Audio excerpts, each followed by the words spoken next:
కూడా అందరినీ కూడా ఘనంగా సన్మానించి అందరికీ ఇచ్చేశారు.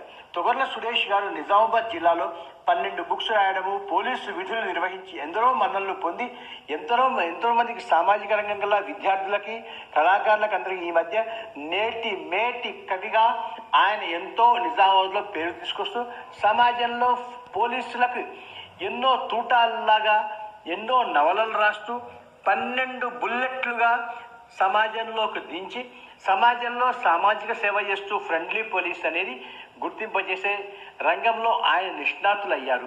అలాగే మధుకూరు సాయిబాబా, శంకర్ కవులు, త్రివేణి మేడము మరియు తొగర్ల సురేష్ మరియు దారం గంగాధర్ గారు మరియు వీరందరూ ఎంతో మంది కవులకి ప్రోత్సహిస్తూ నిజామాబాద్ జిల్లానే తారాస్థాయికి తీసుకెళ్ళి ఆ శిఖరాలు మొత్తం అందుకుంటూ వీరందరికీ వీరందరూ చేస్తున్న సేవలను కొనియాడాల్సిన అవసరం ఉన్నది. నాగేశ్వరం శంకరం గారి